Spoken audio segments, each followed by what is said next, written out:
Doctor Mohammad ইউনূসের নেতৃত্বে অন্তর্বর্তীকালীন সরকার গঠন হয়ে গেছে। দেশের পরিস্থিতি ধীরে ধীরে শান্ত হচ্ছে, তাই শান্ত মুস্তাফিজদের মুখে একটু একটু করে হাসি ফুটছে। যে অবস্থা গেছে সবার মধ্যে একটা ভয় কাজ করেছে। ক্রিকেটাররা ক্রিকেট খেলবে, রাজনীতিতে জড়াবেন কেন? আর কোনো ক্রিকেটার হয়তোবা রাজনীতিতে সেভাবে জড়াবেন না। সাকিব আল হাসানের অবস্থা দেখে সবাই যেন অনেক সতর্ক। সেই সঙ্গে নিজেদের খেলাটায় ফোকাস দিতে চান সবাই।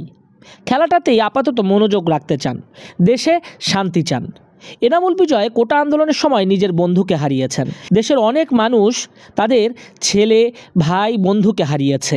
তাদের ত্যাগের মধ্য দিয়েই পতন হয়েছে সরকারের।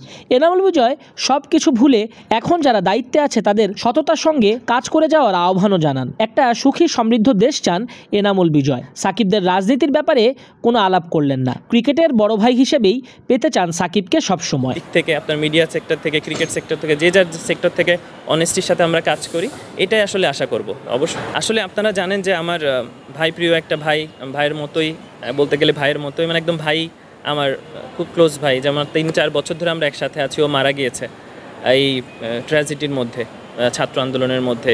তো তার কথা চিন্তা করলেও কিন্তু আমি প্রচণ্ড ইমোশনাল হয়ে যাই যে এরকম ট্র্যাজেডি, এরকম কোমাটিক ডে আমরা কেউই পার করতে চাই না।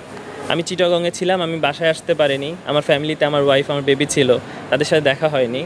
এরকম ট্র্যাজেডি আমাদের সবার মধ্যে, আপনাদের মধ্যেও হয়তো সবার মধ্যেই আছে। কারোর ক্লোজ বড় ভাই মারা গিয়েছে, বা আত্মীয় মারা গিয়েছে, বা পাশের কলিগ মারা গিয়েছে।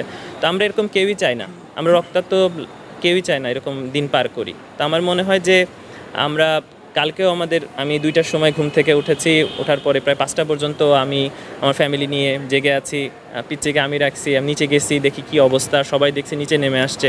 অবশ্যই আমাদের এরকম দিন আমরা আশা করি না। তা আমরা সবাই শান্তভাবে, শান্তিতে একটা দেশ পরিচালনা হোক, সবাই সবার জায়গা থেকে তাদের ফ্যাসিলিটিটা, যেটা আমাদের মৌলিক 5টা অধিকার আছে, সেই অধিকারগুলো আমরা পেয়ে থাকি সব দিক থেকে, আপনার মিডিয়া সেক্টর থেকে, ক্রিকেট সেক্টর থেকে, যে যার সেক্টর থেকে অনেস্টির সাথে আমরা কাজ করি, এটাই আসলে আশা করব। অবশ্যই যারা এর মধ্যে জড়িত তারা আসলে কি চাচ্ছে না চাচ্ছে আমরা জানি না, তাদের মাইন্ডে কি চলছে, বাট আমাদের মাইন্ডে চলছে আমরা পিসফুল একটা দেশ চাই এবং অনেস্টি একটা দেশ চাই, যে জায়গা থেকে 100% শতভাগ পাচ্ছে।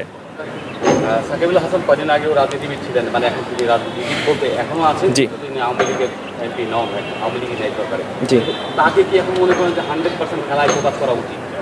আসলে ইন্ডিভিজুয়াল পার্সনকে আমরা দেখে আসছি, এবং ইন্ডিভিজুয়াল তাদের এক একজনের প্ল্যান থাকে, এক একজনের মাথা দিয়ে এক একজন চিন্তা আসে। আপনি যে প্রশ্ন করছেন এটার উত্তর আরেকজন আরেকভাবে দিবে, আমি একভাবে দিব। তো উনি কি চাচ্ছে, উনি কিভাবে এক্সিকিউশন করবে, কিভাবে আসলে খেলাটাকে চালাবে, কিভাবে রাজনীতিটা চালাবে, এটা একদমই ব্যক্তিগত তার বিষয়। আমরা আসলে ওনাকে যখন মাঠে পাবো তখন আমরা as a cricketer Shakib Al হাসানকে চাই, as a person to person চাই। তো আমি মনে করি যে সাকিব আল হাসান যখন ক্রিকেটে আসবে, ক্রিকেটের বড় ভাই হিসেবে আমরা চোখের সামনে দেখতে চাই। আসলে ক্রিকেটে তো আমাদের বড় পরিসরে চেঞ্জ করার সুযোগ আছে। আমি মনে করি আস্তে আস্তে সেটার পরিবর্তন আমরা দেখেছি এবং আশা করি সামনেও হবে।